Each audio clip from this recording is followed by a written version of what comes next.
just using this time to just synchronize yourself, just turning attention inwards a bit. We'll have plenty of time today for discussion, introductions. And I'm going to invite you all to just take a nice breath.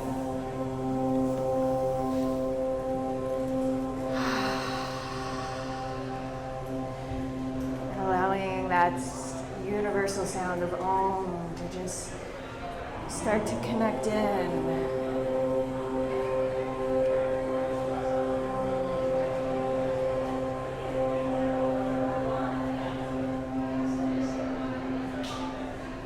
Feels right, perhaps even adding your voice to the mix.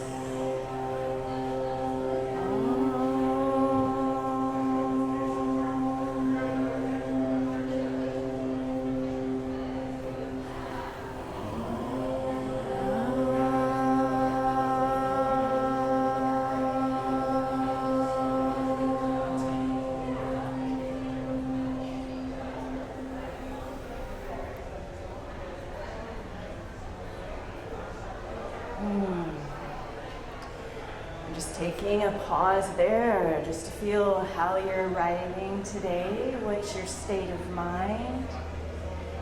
What's your state of being and bodiness?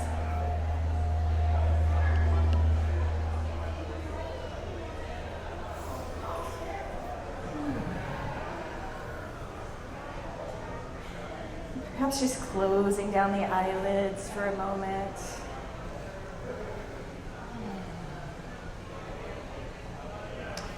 Noticing all of the sounds in the space, the environment around us.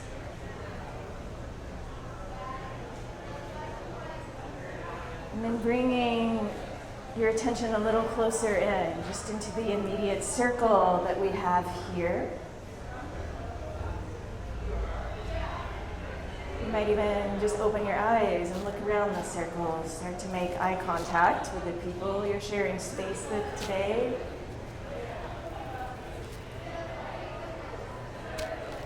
And just kind of creating a little bit of an energetic field here, holding this space, holding this conversation. Just thanking you all for coming, being part of this beautiful event that we have the opportunity to create here together in Denver, which is really what I aspire to do with this presentation, is to not just talk at you or just share things, but to actually create an experience. So my name is Nicole Lilly, and the title of this presentation today is Soma and Psyche, a psychedelic love story. So you may be coming in with impressions of like what that means for you or what your experience is of that. But really, I want to share a little bit, but I also want us, like I said, to create a story together. My story might be a little bit different than your story, but since we're all here together, like, why not create a story together? But before we kind of dive in, I'd love to, since we're a pretty small group here, if maybe we could just go around, say your name, and one word that describes how you're arriving. So if we can, I'm actually going to pass the mic so we can hear one another, and we'll just start here. Hi, my name is Soleil. My word is harmony. Hi, my name is Denise, and my word is awareness. Hi, my name is Alicia, and curiosity. Federico, curious. Andrew, that's loud. And healer. Stephen, and curious. Michelle, and connection. Lenny, love. Victoria, teacher. Walter, understanding. Raylan, anxiety. Fruitful. Exhaustion. Andrea, and I am grateful. Benjamin, appreciative. Rebecca, peace. And again, my name is Nicole, and I am here in the spirit of sharing. So these are who we're sharing space with today. I heard a lot of curiosity, which is a beautiful space to be arriving in. A little bit about me. So I've lived in the Front Range, Boulder, Denver area for the past 8 years or so, and my background is in somatics. So I've studied that very deeply at Naropa. I actually have a master's degree in somatic psychotherapy, body psychotherapy. And I'm a body worker, and I've been applying body to the realm of psychedelics for quite some time now. And I wanted to share this presentation with you, this integration of Soma and Psyche, because I feel like we often hear a lot and talk quite a bit about the psyche and the mystical experience and the going far out, man, in the psychedelic space. But really, we don't touch into the body so much, and this is a really key piece of who we are as humans and how we can really utilize the psychedelic experience to create our own love story. And when I say create our own love story, it's that mythic place that we're called to share from, the place that lives through the body and through the emotions, that we get that sizzle and that sense of aliveness that has us show up in the world in a bigger and truer way. So these terms, Soma and Psyche, raise your hands if you're familiar with both of these terms, or like, yeah, okay. So I'll just kind of set some context. Soma, when I'm referring to it here, is primarily referring to the body, our body experience, our physical selves as beings, the part of us that feels and has sensation and emotion. And then Psyche, we often hear it discussed as a place that resides in the mind, but that's a relatively newer way to view things. Really, Psyche, in its original form, back into the Greek, is referring to soul. So it's our soul manifestation, and it's the place that's timeless and has no defined space, and it lives in the imaginal realm, and it lives in the collective unconscious, and it lives in the archetypal realms. And so we can have beautiful peak experiences in those realms. But what I want to invite in is, how do we start to live that? How do we start to live as our mythical archetypal being and create this beautiful love story that we so desperately need on the planet now?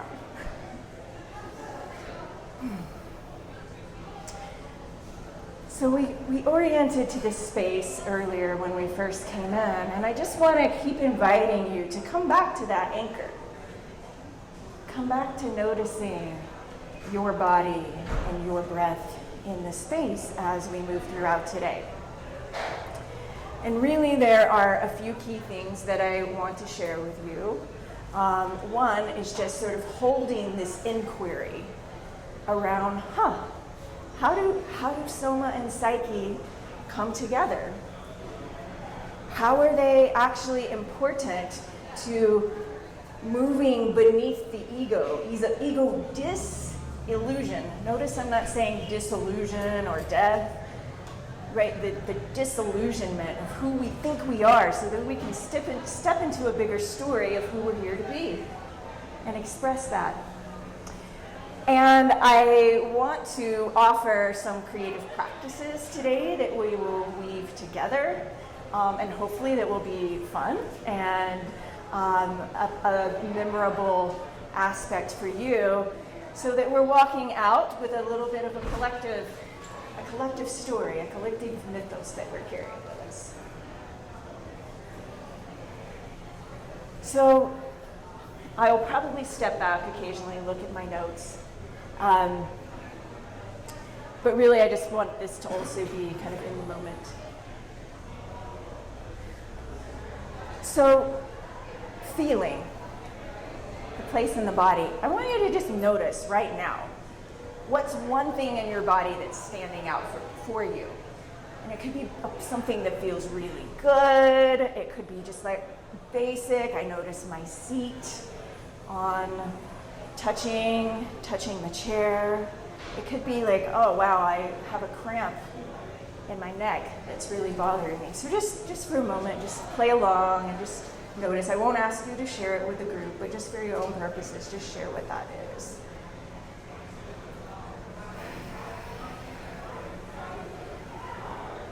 And there may even be a little movement that wants to go with that. Once you start to notice, it's like, I actually need to sort of rearrange myself in the way that I'm sitting or standing.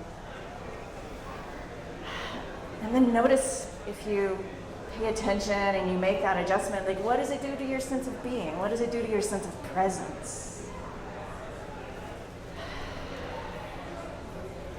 And then from that place of presence, just start to inquire into whatever this space is. Like, maybe it's my knee. Really noticing my knee stand out. And just checking in with that space of the knee, and let your attention be broad. And start to imagine if this place in your body started to have a story to share with you. Like, what's it got to say?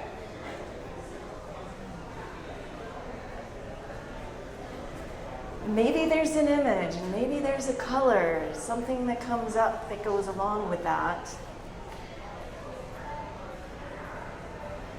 And if it's not exact right now, it's like, don't sweat it. Just notice how your body responds to that.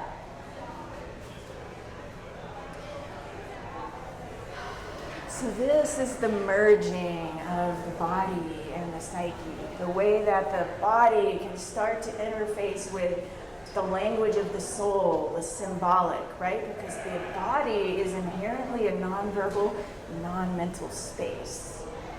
And so there's so much there that can be told. We don't really need to leave the body and go somewhere else to find those beautiful stories, to find the myths of our history, of our ancestors. Like, they live right here in our flesh and bones. And so this place of interfacing, the language of the body, the things that we can find out, which psychedelic experiences have the potential to really amplify for us. They have us really turn on the capacity for deep feeling and listening. And this gets to become our mythopoetic identity that we live in the world.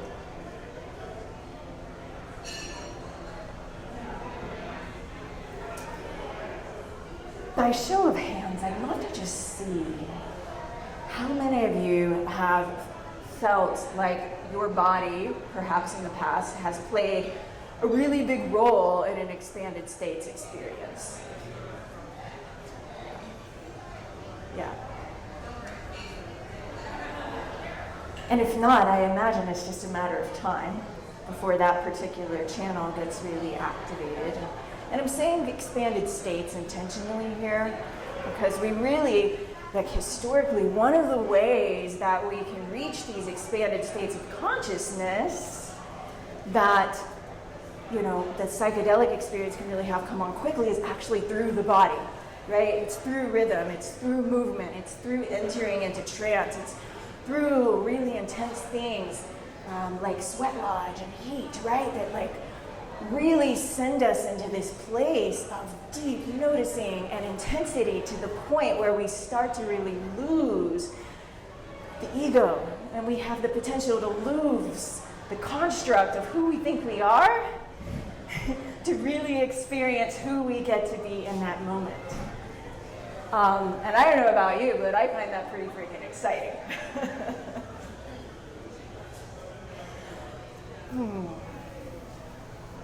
So I want you to imagine an expanded state that you've had. Something that's been really just that's stuck with your memory. And it doesn't even have to be the biggest experience, but just something that really stands out for you. And so take a moment to get a sense for what that is. Maybe imagine like, oh, what was the situation? Who were the people you were with, or were you alone? What was the environment like? And just really take yourself back to that place. And notice what starts to arise. Just imagining the room around you and the colors. What was your emotional state like? What were you feeling in that moment? I'm going to just invite you to bring that in here and notice, like, does that imprint still live in your being? How was your breath? What were the body sensations? Was it scary? Were you really giddy? Was there a lot of love? Yeah, these particular experiences don't live somewhere else. They live inside of us. And then I just want to invite you to like bring in any kind of like images or colors, any archetypal beings, deities, experiences that might be layered on top of this particular expanded state that you have in mind. Who were you being then? What was your character?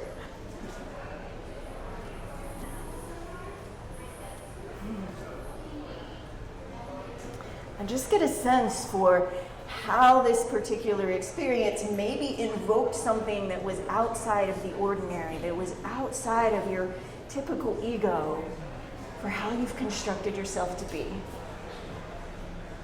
And letting yourself be someone a little different.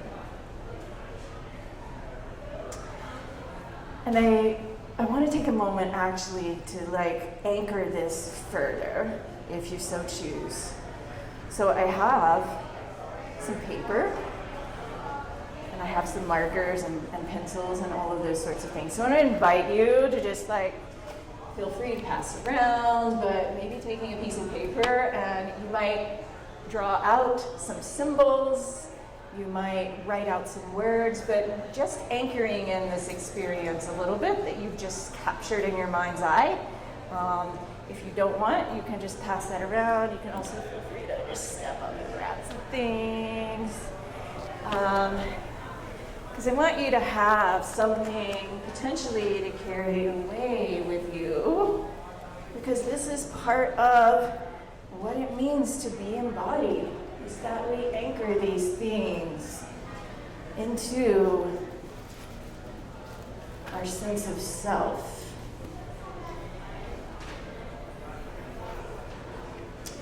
If you also feel called, I have oracle cards here, which can be a lovely way to tap into psyche and soul material.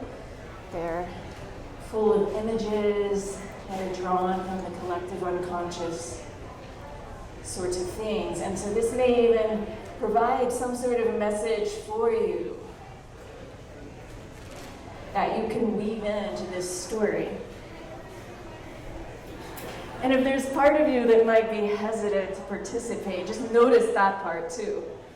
Like who is the me who's hesitant to do this, and what story do I write about myself in that situation?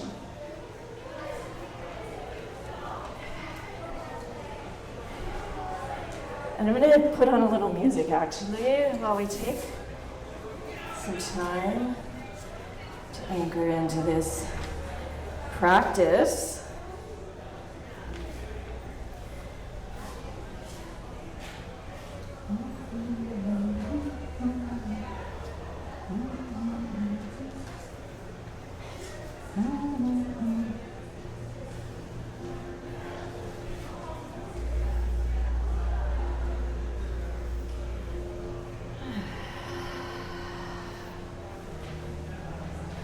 What a relief we don't have to be so freaking serious around here.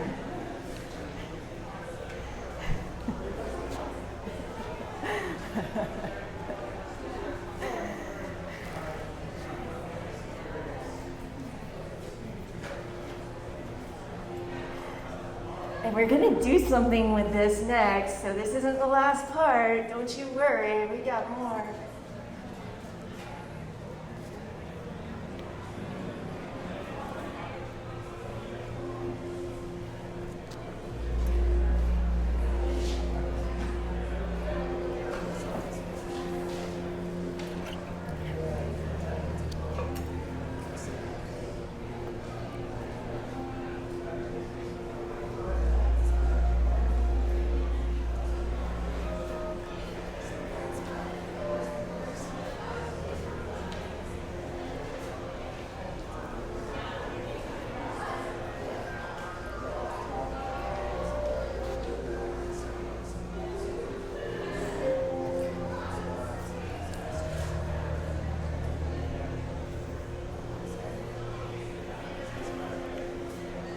We'll just take like until the end of the song, which is about 5 minutes or so there's no rush.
just notice how you know when you've finished. What's completion?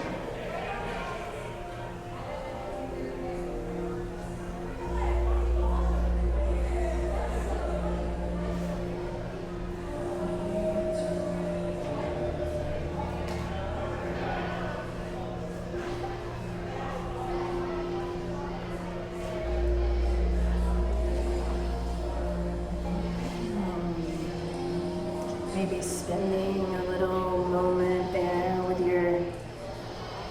your image or whatever your creation is.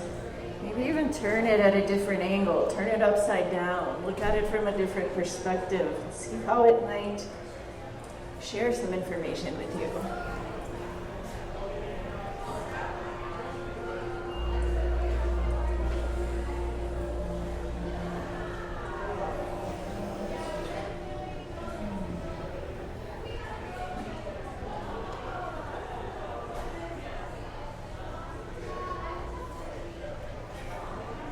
Thank you for your willingness to play along.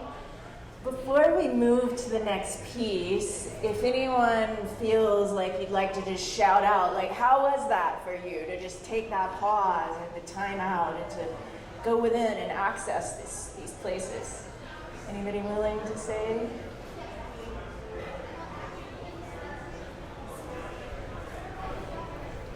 Feeling very peaceful. Peaceful. Yeah. Anybody else feel peaceful? Accessing more peace? Any other words? Yeah. I agree with her. Oh, okay. Peace. Peacefulness. Yeah. What else? What other words? Connection and youth. Oh, youth. I was remembering something from my youth and I dropped in. I was remembering something from my younger days and I forgot that I wasn't 23 anymore. Yeah. So there's a way that our psyche can interface with our body, and there is a timeless quality that we can really access and drop into. Beautiful. Are there any other shares in this moment? We'll have opportunity here. I'm going to prompt us to do something with this. No? Okay. So here's a fun thing. And maybe you've done this exercise somewhere before or something like it. But here's where our story weaving piece gets to come together as a collective.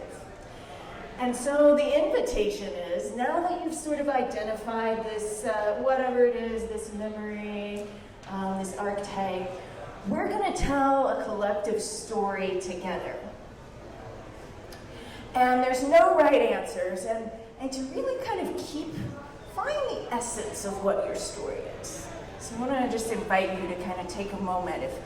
If there were a few sentences or something pithy to summarize this story that you just accessed, get a sense of what that is, the Cliff Notes version. And so what we're going to do is we are going to weave a story together. And so much like we wove and shared our name and shared our one word, we're going to pass the mic around and we're going to tell this fun story. And the cool thing is none of us know what the story is going to be. And none of us know what the beginning or the end is going to be like. So there's this way of just this present moment creation, right? And now we get to do that through the information that we've accessed through the psyche, our soul, through our memory, through body. And if it scares you, then awesome, you're doing it right. This is what it means to step into the creative moment, right? And just to be and to show up and to get our ego out of the way and to drop into that underlying space of soul. And so I started here last time, so I won't start with you this time. But would you be willing to kick us off? Yeah, so we're just there's no wrong answer. We're just weaving a story. So my story starts with being in awe of nature, reconnecting with nature, and remaining grounded We are nature.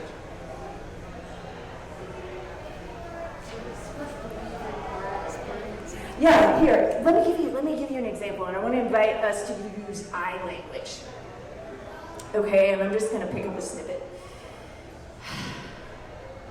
I was breathing, and then she moved through. Mother Isis, breaker of chains, I am her.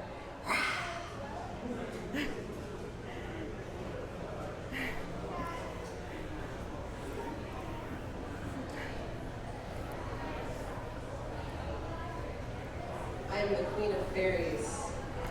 I bring the earth with me everywhere I go. I remain grounded in knowing that I am her. I'm at a pagan festival, walking alone through the woods, and approach a tree. And in the tree, I see all of the faces and bodies of my friends woven into the tree, sending love to me, saying, I'm here for you. In that moment, I was able to set aside all my fears and anxieties and focus on just being and being with others and connecting.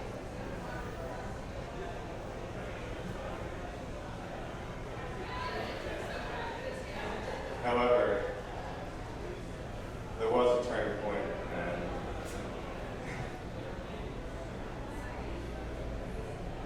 things were going good for a while, but there was a moment where a drastic 180 was made, and I had to confront that enough. I looked out into the world and there was all of this amazingness, and yet all these little tiny prickling anxieties and fears, like little tiny bugs on the sidewalk, came towards me, and I looked out towards the sky and felt tension between these two things.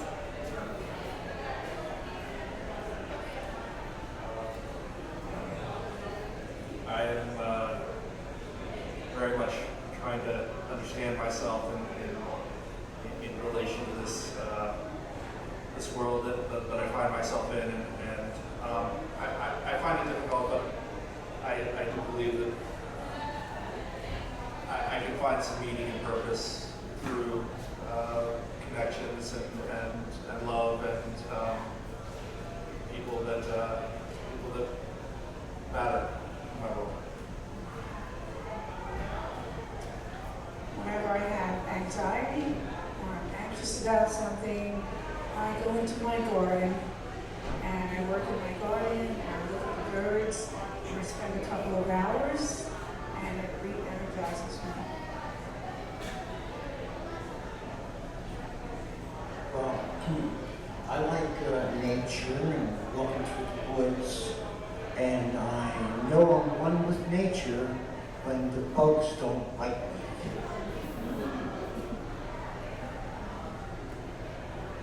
Whenever I feel that I'm coming back to that negative train of thought, I have to remind myself of the connection and that unconditional joy and happiness does exist and is within reach.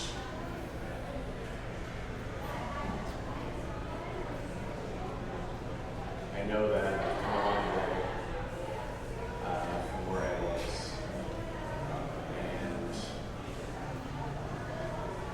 continuing to grow and continuing to really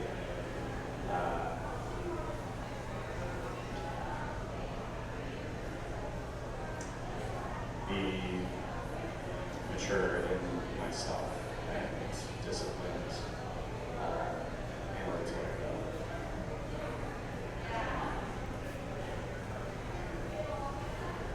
I'm on a quest to find a sense of spirituality that matches who I am. And we get this heart, look out in the world, this with deep connections to the belief system that is beyond the ethical system for the body, the belief system, what the universe is about, who they are, and continue to search what I've always felt like. The universe doesn't come I looked into the horizon and I see the endless possibilities. It's time for me to go out there and explore. So jump into it. Come hold my hand. I see her image. I see what she has to say. I think she's really not a special love person. That's what she has.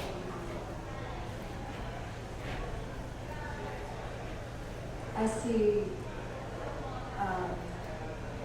journey and earth meeting with spirit. I see birth. I see death. And I see life. At that moment.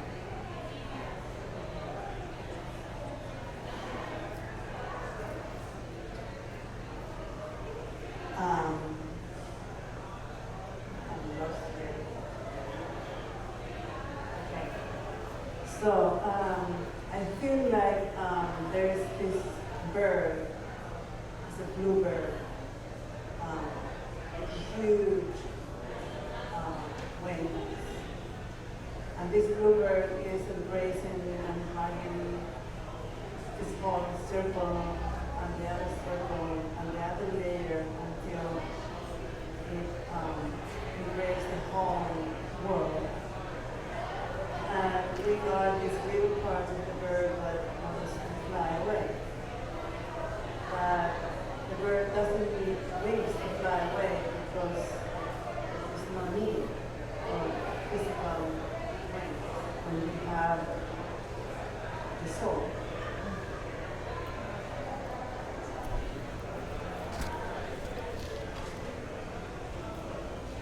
I saw myself in the goddess mirror, and I faced my fear, and I walked forward on the path of many paths.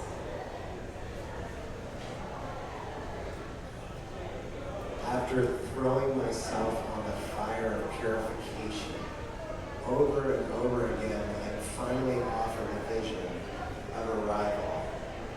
I'm presented as a spring, pure enough so that others may drink.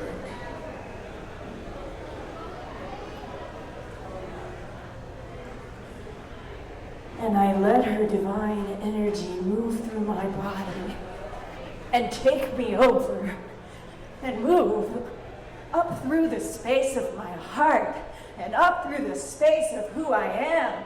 I am here. I am Isis, and so are you, and so are you, and so are you, and so are you. Bravo, let's give ourselves a little yeah. So, themes. I noticed some fun themes. Nature seemed to really be a theme that showed up. Seeking, looking for something. What are we looking for? Connection to spirit, a connection to others, a connection to love.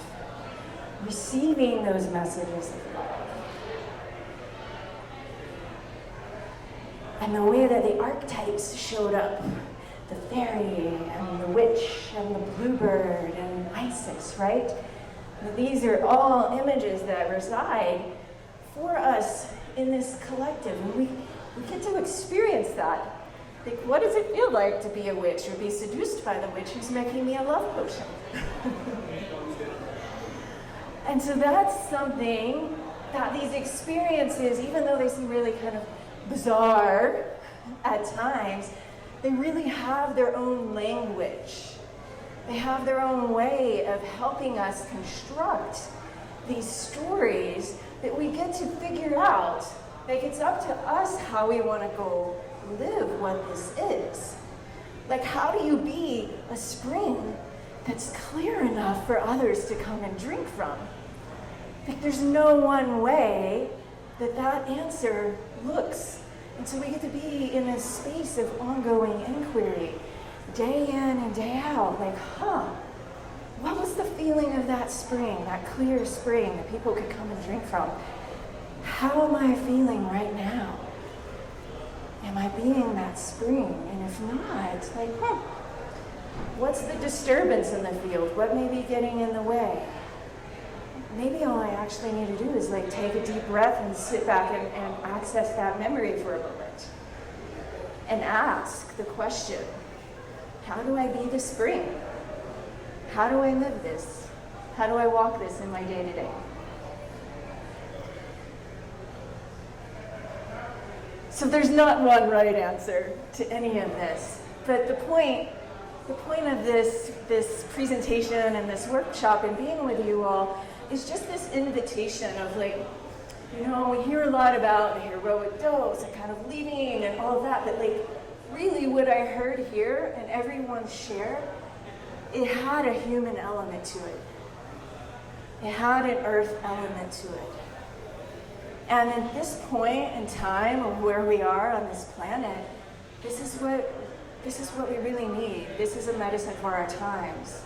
Of, you know, like how do we actually walk and be the thing with the information that we're getting?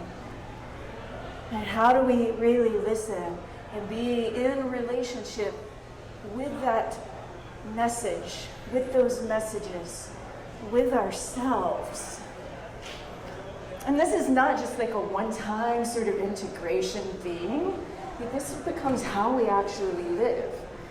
You know, I mean, we can do practices and we can journal and we can do stuff. Like we can do a lot of things that look like integration. But really, it's how we walk. What's our presence? What's our way of being? How are we feeling? What are the feelings that we're having? And then we get to choose what story we want to tell about that. And if the feeling in the moment isn't so great, maybe just like taking that step back and going, I am bigger than this, and I know that. I've seen it, I've tasted it. This moment might be hard, this moment might be difficult. What is it teaching me? How does that fit into the mythopoetic identity? How does that fit into the story that I'm here to live out with all of my other fellow humans?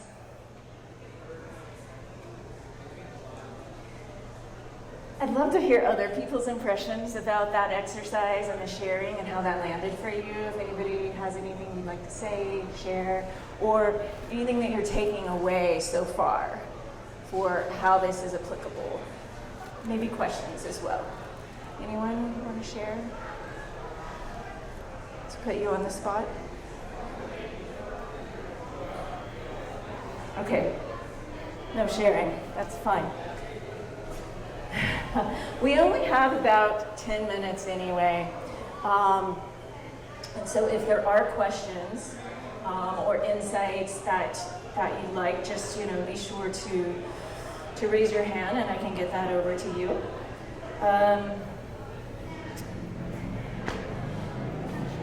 Yeah. So my impression, I think I really like this kind of experience because I think telling stories, like in the old days when people passed knowledge and information, just telling stories and creating these amazing stories with archetypes and things that happen to all human beings. It's a lot of wisdom in the stories because it's not the story per se, it's how we experience the story within ourselves. So I think that is a great thing. Thank you. Yeah, right.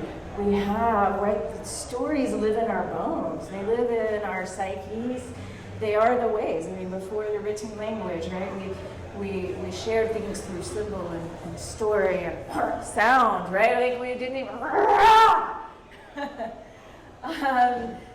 and there's some element, like in our human, like adult way, that we can lose some of that vitality.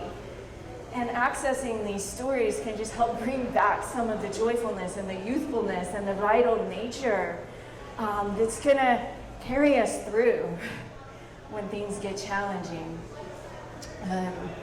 Yeah, anybody else have anything that you'd like to share? Can I go here first and then here?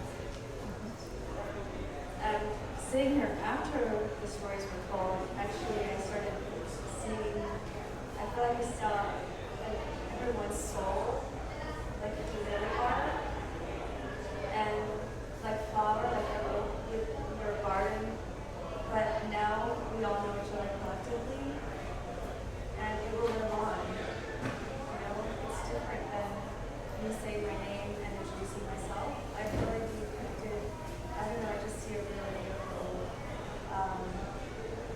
living thing that has, is just going to continue to work. This was really, it's really cool. I never thought I'd think that, but that's what I feel. Yeah, beautiful, right? That these stories, in a way, like they don't even have to be fully like factual, but there's a way now of seeing that's not based in ego or projection, and that there's an embodied like imprint that it sounds like this way of sharing had for you. Beautiful.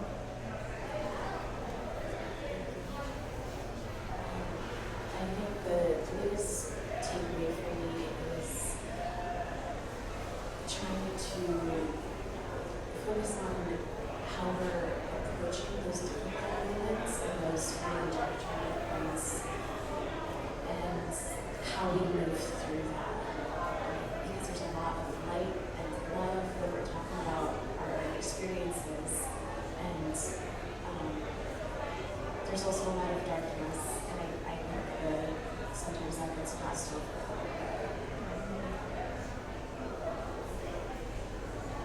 Yeah, absolutely. I mean, we can't really find the completeness of who we are without the recognition of both. That there is challenge and that there is darkness. And I just want to offer that like that too, in some ways, it's just an energy. And if we can view these things as energies and neither good nor bad, then everything becomes a little bit more workable. And if I inquire into the darkness in a similar manner that I might inquire into the light, it's that curiosity and it's the willingness, and the darkness might actually have wisdom to offer us as well. And being in relationship with those energies, whatever those energies are, is a way that we can really just check in. Like, what is the story that I'm making up about what this is? And if I stop telling myself that story and I just experience this as a pure energetic expression in this moment, how does that start to shift things? Beautiful, yeah, dark and light, right? We have to have the polarity before we can come into this space of unity. Yeah, just hearing what you were saying made me remember a time in my life where I used to play with anger through stories and just make something up. When I was angry, just to make up a story and had nothing to do with the situation, but it was a way that I could express my anger in a different way.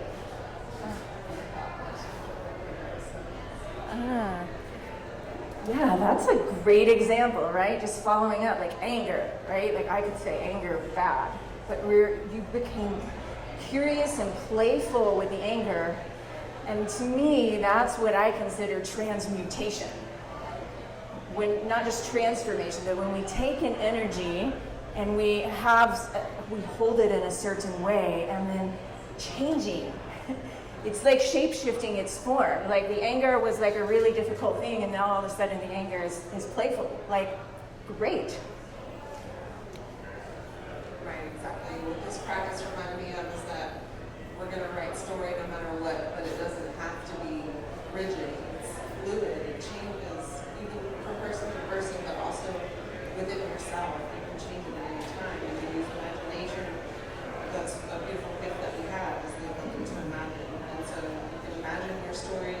You can tell the story of how it feels right now, but you can also tell the story of how you would like it to feel and how you want it to change for the transmutation that we're talking about.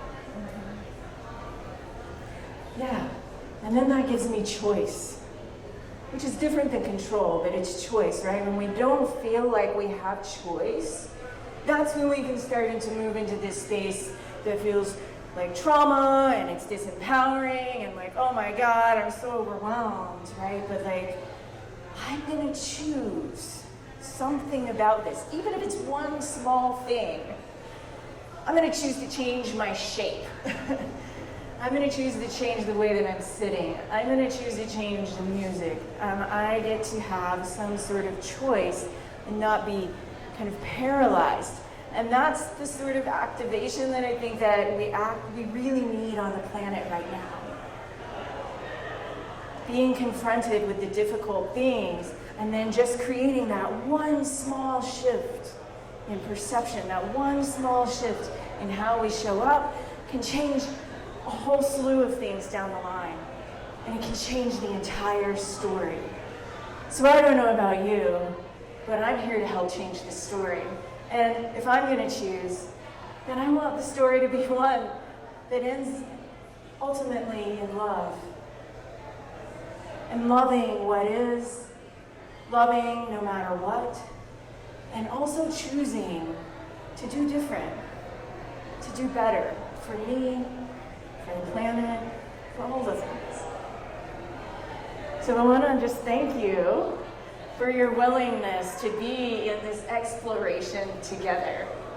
And I hope that you're walking away today with just a little tad of information that you can apply to your life in a useful way. And I suspect that because this was a little more interactive, you might walk away with a bit more than if I were just sharing a bunch of information with you, right? Because it's your lived experience that matters. I'm just one part of the story, and so are you. Is there any more questions? Anything else? If not, we'll just end with a little rhythm. Yeah? Okay.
More mythology for your day.